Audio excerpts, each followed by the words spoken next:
Yeah. Test one. Yeah, I've been thinking about that a lot the last few weeks, and it's just so strange to think, why didn't we suffer a Kirby before? You know? It's so funny.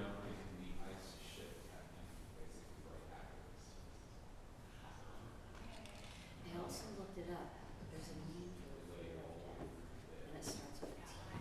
It's a phobia. Oh, well, that doesn't surprise me. It's a kind of an inescapable phobia, but I can't remember what it's called. It's kind of a long name. Hi, Mr. Hi. Jessica. Hello. Hi, Myron. How are you? I'm good. How are you doing? Good. We're talking about the inevitability of death. There is what was it? There's at the Field Museum. There's a big exhibit about death. Is there really? Yeah. Right now? Or it just ended, but it was like life's biggest mystery, death. Really? Yeah, or death, life's biggest mystery. Something Maybe like I that. saw that on Facebook or something, and that's what got me thinking about it. I was telling Myron, when you're younger and people pass away, you like think, oh, that's too bad, but you don't apply that same Like that's gonna happen to me. reality to yourself. Yes. Of course, and nor should you, right? Right. When you're young, you mean? Yeah, yeah. Sure. I guess so. I think It just doesn't it's occur- developmentally appropriate.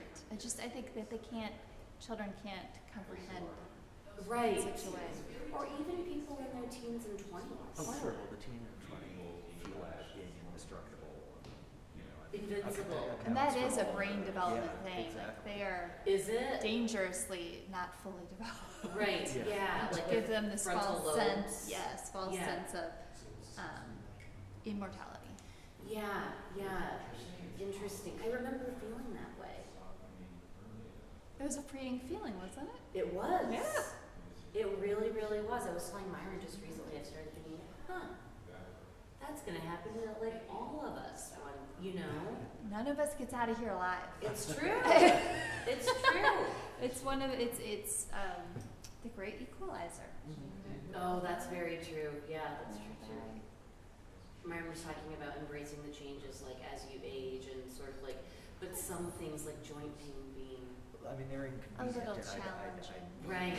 I'd be happier not to have it, but but also, Happier to have it and be alive. Yeah, right. Well, Right. And I feel no pressure to preserve youth. I mean, it's like I'm aware I don't have hair and I don't need any.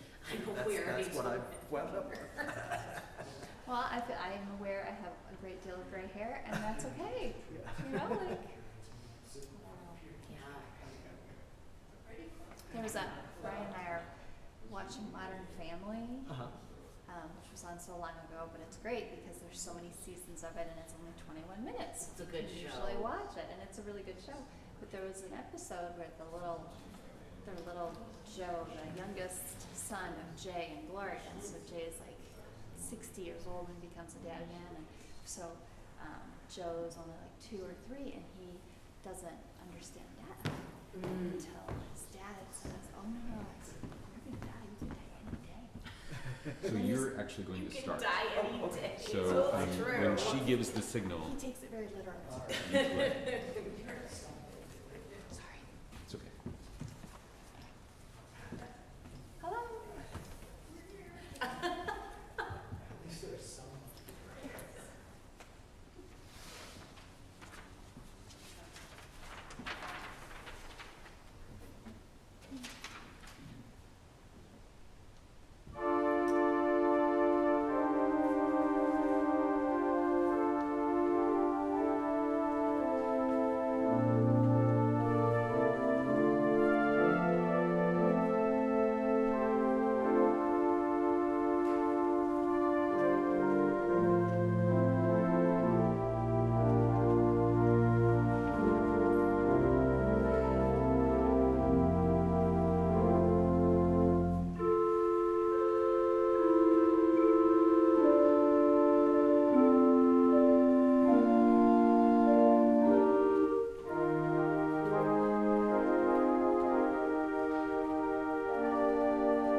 Good evening. So tonight, we put away the big tall candles. We put away all the stars. And it seems like nature did the same, blocking out all the stars tonight, creating what many would consider to be a fairly dismal night for our Ash Wednesday worship.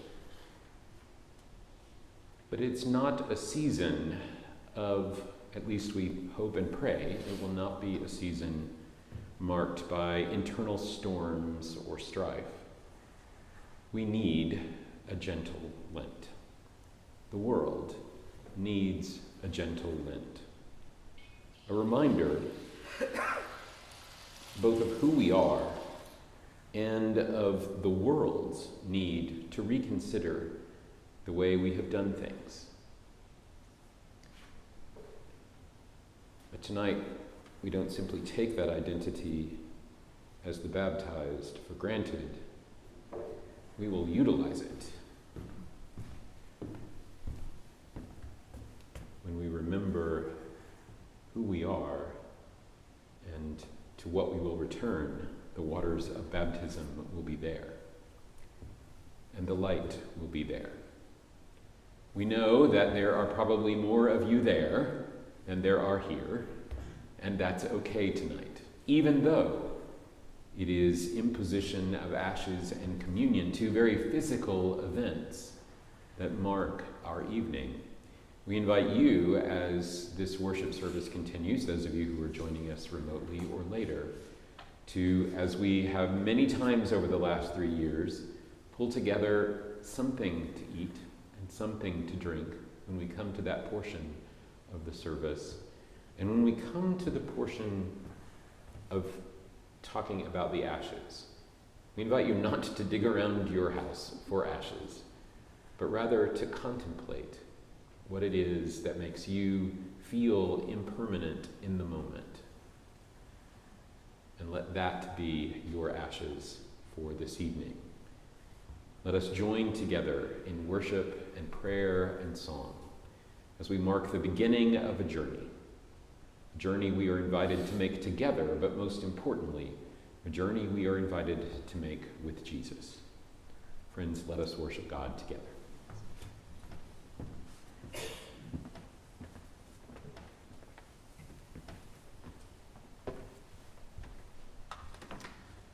Please join me in our call to worship. Calling Christ, we are beginning a journey with you to the cross. The word is almost too big. Its meaning staggers us. But we hear you calling, and we want to fall in step at your side. May we take seriously the meaning of your cross as we take up ours. Standing beside you and each other, encouraging one another to take the risks you ask of us. So that together we are bound for the kingdom of grace, the commonwealth of justice, love, and peace.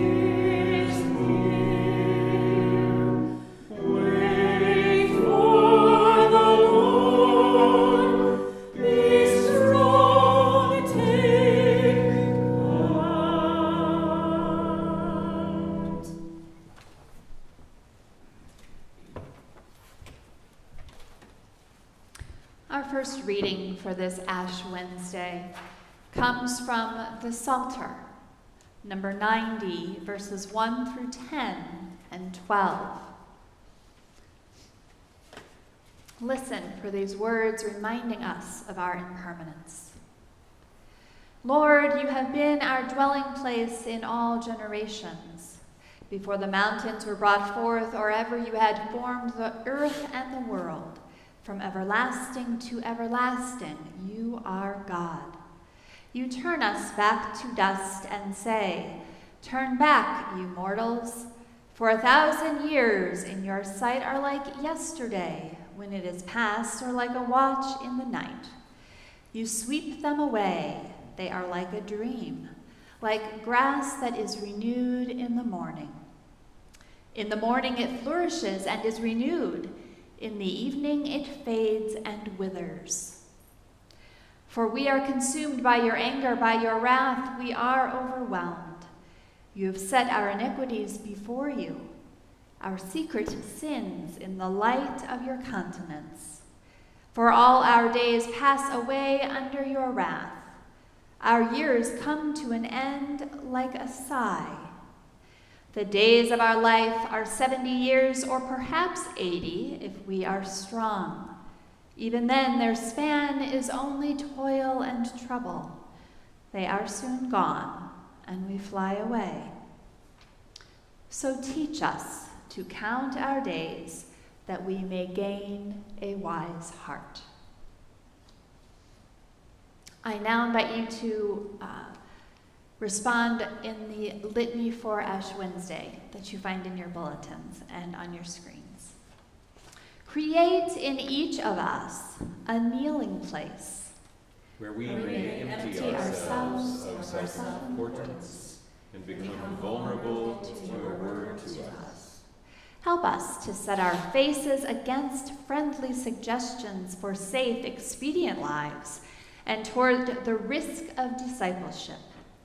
Let us pursue the adventure of losing our ways to find them in you. Guide us to walk in your ways and follow the way of the cross, where despair is transformed by the promise of a new life. When we are too eager to be better than, when we are too rushed to care, when we are too tired to bother, when we are too preoccupied to listen, transform us. Hold our feet to the cleansing fires of your Lenten grace, so that we can see our actions in the light of your costly love.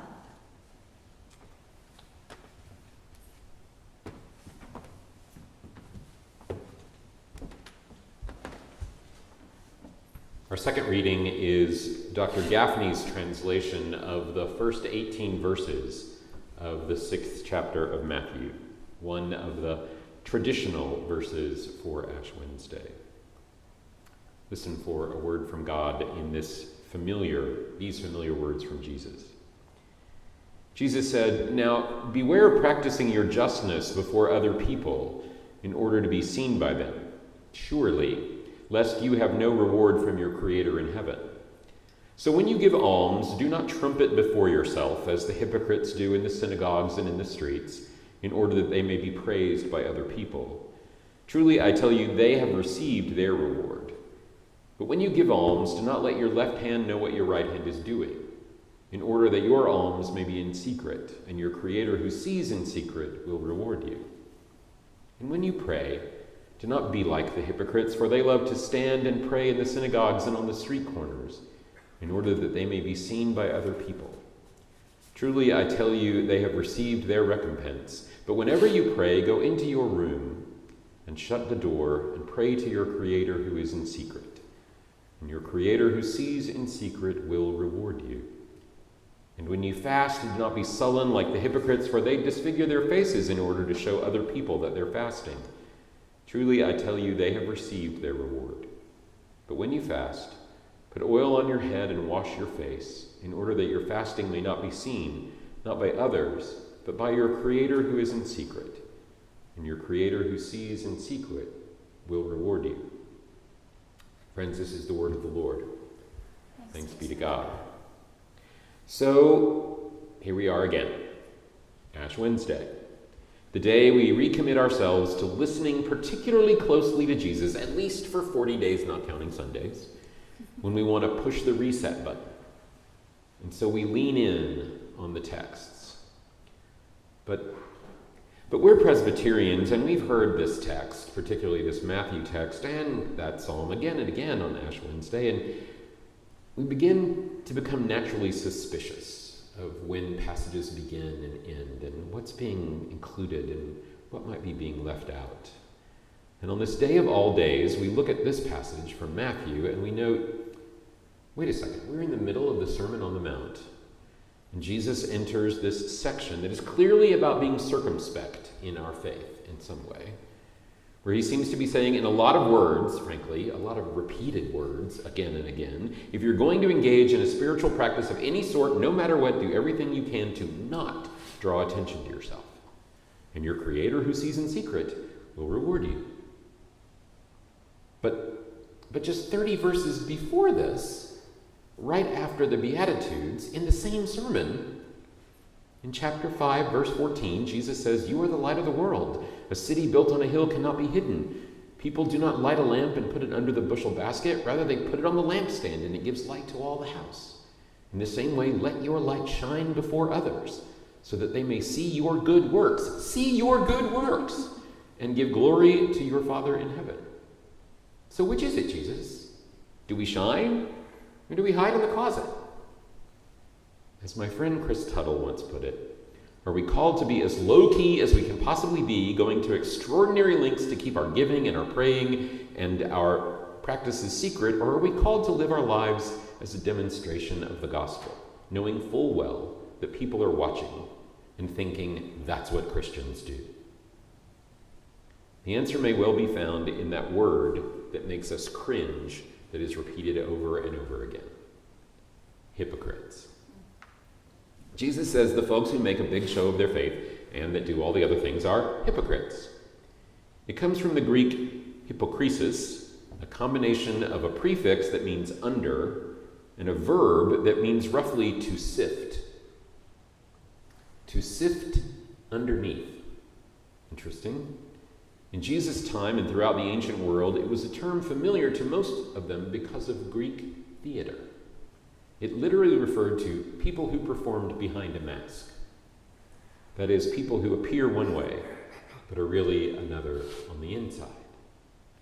In the context of Greek drama, the term hypocrite was applied to any actor on the theater stage because all of them wore masks in the practices of the day.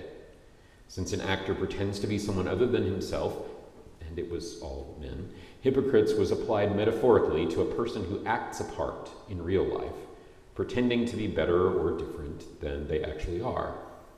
One who perhaps simulates goodness, one scholar has said. And it's worth noting that every time the New Testament uses this word, it's in a negative context. But then again, we hear the same disdain in public discourse today when someone's words or actions are derided as performative. They are designed to get a reaction, not to reflect the heart of the person doing them. But that seems a little unfair, because aren't we all a little performative in our lives? At our best, we're trying to be faithful in our living and in our work, and trying to be consistent. And sometimes that means maybe we don't mean it, but we fake it till we make it. Trying to appear together and whole has been one of the ways I think many of us have been performative in recent months. I know I have been. But what if that's what Jesus is going after here? Not the arrogance of showy prayer so much. I mean, yes, there's humility. The texts make it clear that humility is a part of our journey. But what if this is really about the masks that are revealed in the actions of the people Jesus derides, or at least the actions that Jesus derides? What if Jesus is telling them, give what your heart calls you to give. Pray what your soul needs you to pray, not what others expect you to pray for, or even worse, what you expect others expect you to pray for. Change what you need to change in life. Don't offer up chocolate or Facebook fasts if they aren't actually causing you harm. What if the hope in the midst of these seemingly negative instructions that are so often the gospel lesson for Ash Wednesday is actually that it's not an invitation to hide the ashes on our foreheads, but rather to stop hiding from who we are, to let go of the masks, to be honest about what we need, about who we are, and about what we've done, because only in that place of honesty with ourselves can we be open to the transforming power of grace. So how can that be beautiful if we spend so much time creating the masks? When we remove them, people will see. The image that is on the cover of your bulletins is a metaphorical image derived from the Japanese art of kintsugi. Many of you are, I'm sure, aware of that. That's the practice of taking broken ancient pottery and putting it back together. Our shorthanded Western version of kintsugi is to think, oh, they take epoxy and they put gold dust in it and then they put the pieces back together. And so you have the gold line where the breaks were, and that's kind of pretty, and that's a lovely idea of that our brokenness and our healing from brokenness is part of our beauty, and that's an important part of the message of kintsugi. But if you really get down to what they do, it's at least a 3 or 4 step process. First, there's the gluing it together, and that's usually done with a pretty ugly medium. With a medium that could be any color, and almost certainly is a color that doesn't match the pottery. But it's what you need. It's the gritty, gluey stuff that's needed to stick everything back together. Sometimes it has to be fired, sometimes it has to be cured, but you have to do that first, that hard work of putting things back together. And only then, after that is completed, do you then have to retrace every single crack, every single broken place with another kind of medium that is tacky, and you place it on there and you retrace every single broken place, and then you have to wait. And after it is partially dried, you then dust the gold on. And then you let it dry, and then you have to rub and rub and rub and polish to get what we see as that beautiful kintsugi. I'm wondering if Lent isn't, if the invitation to this Lent, when we are invited to be repairers of the breach, is not an invitation to all of those steps. It's a recognition of the fact that we're not going to get to the gold being laid over our brokenness until we get to Easter.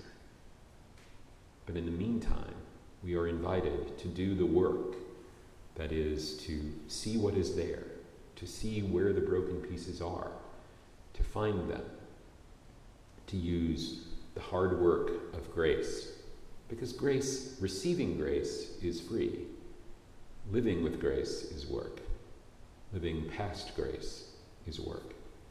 And so doing that work, to find those places, both in our own lives and in the world, where things need to be put back together, to see that as part of our calling, that helping one another piece things back together in the sticky, sometimes dirty work of reconciliation and repair.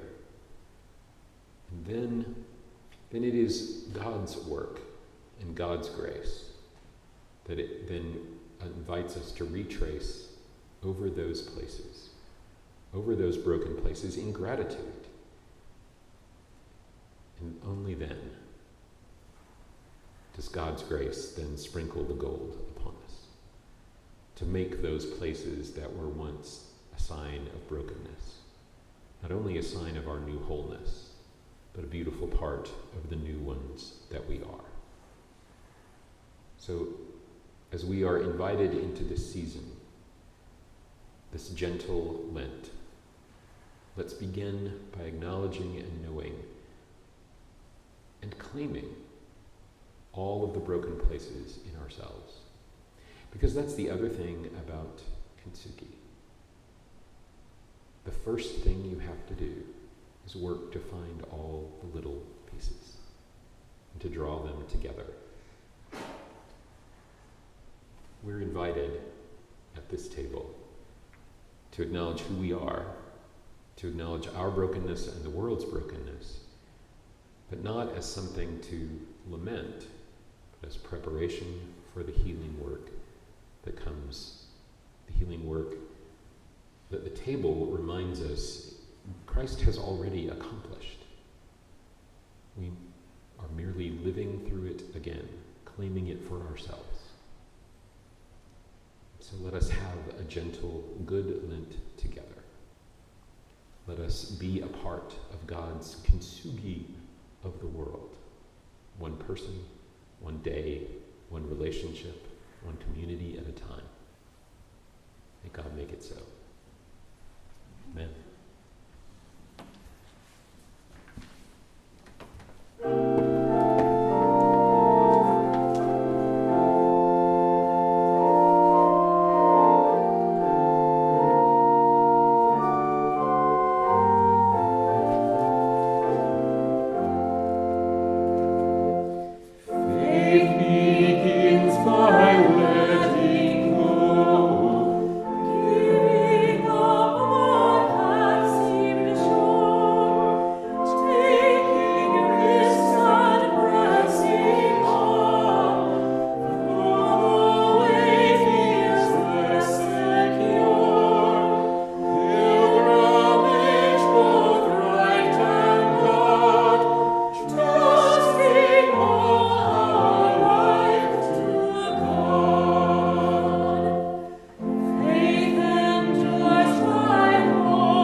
Please acknowledge with me our need of grace. Most holy and merciful God, we confess to you and to one another that we have sinned in thought, word, and deed, by what we have done and by what we have left undone. We have been deaf to your call to serve as Christ served us. We confess to you, Lord, all our past unfaithfulness, whether intentional or inadvertent, the pride, hypocrisy, and impatience in our lives, our self-indulgent ways and exploitation of others, our envy of those more fortunate than ourselves, our intemperate love of worldly things and comforts, our failure to live out the faith that is in us, our blindness to human need and suffering, our indifference to injustice and cruelty, and our waste and pollution of your creation.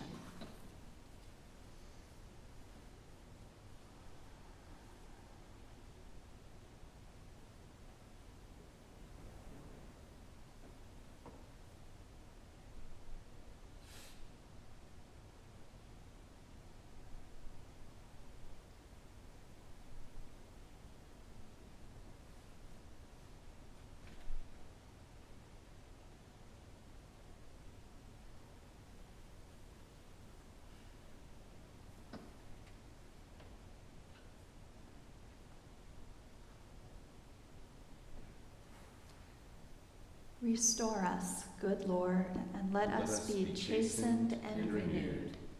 Hear us, Lord, for your mercy is great.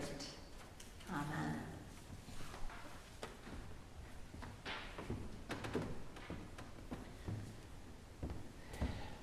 We admit this is kind of an odd combination, but this is the one time of the year when we have these two events together.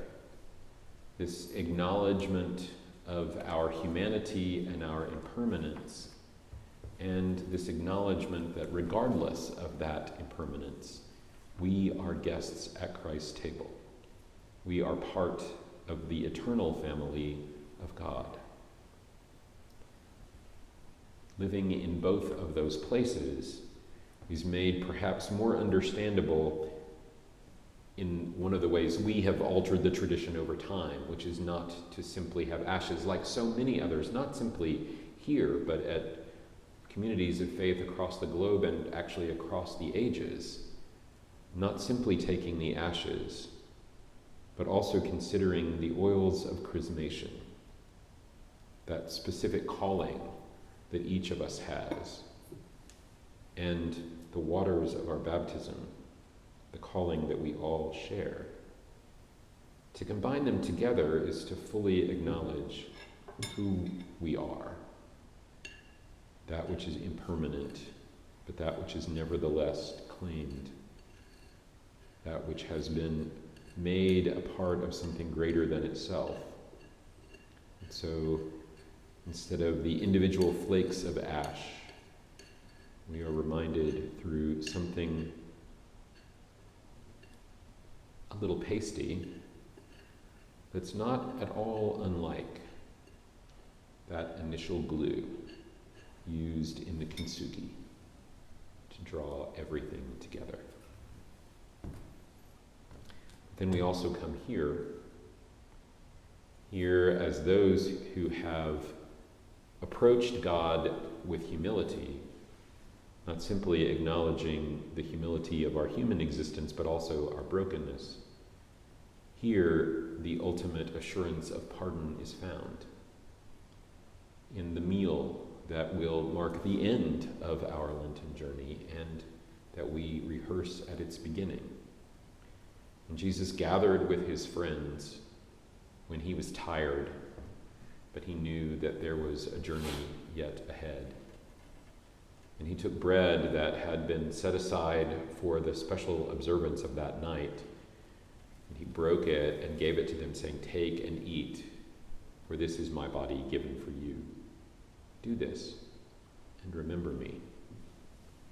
And later that night, tradition tells us there were a number of cups that were part of that Passover celebration. But he took one of the cups. He poured it and offered to them, saying, "Take and drink, for this is my blood poured out for the forgiveness of sin. Do this and remember me." Announcing his new covenant, Christ invites us every time we come to this table to proclaim both his death and resurrection and our claims as a result. Friends, come and remember who we are, and come and receive the meal of the one who claims us no matter what, now and always. For all is prepared.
friends, I invite you to pray with me. Loving and merciful God, we have been anointed with ashes as a reminder of our mortality and our dependence on you. We have been anointed with the waters of our baptisms to remind us of your loving claim on our lives. We have been anointed with oil to remind us that you have chosen and healed and called us for blessing and for service. We have tasted of your sacrifice on our behalf and of the promise that even the shadows of Lent cannot overcome. Make our lives a reflection of your ministry. Make our Lenten journey a time when we walk with you to Jerusalem, even to the cross.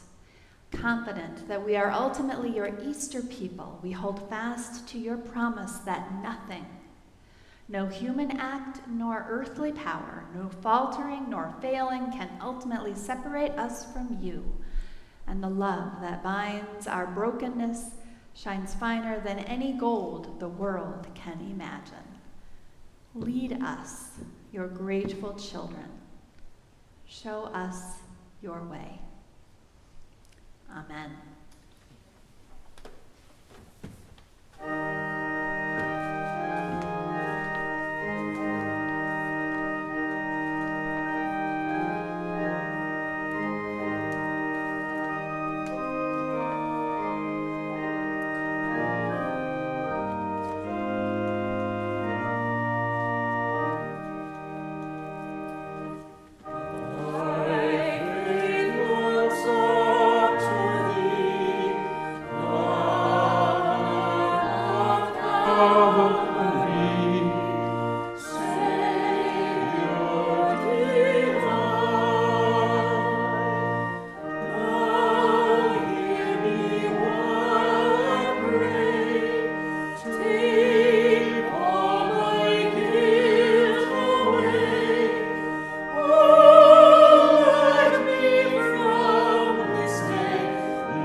And so now we go into the journey.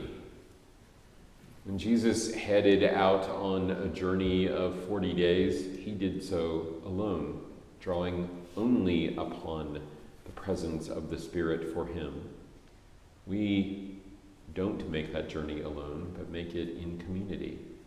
examining not only ourselves, but our communal brokenness, the world's brokenness, and seeking the ways in which we can be part of repairing the breaches of the world. And thankfully, we do not go into that journey alone, not only in the company of one another, but in the company of the God who made us, of the Christ who even now is redeeming us, and the Spirit who will journey with us in all of those moments, assuring us that we are never alone. And all God's people said,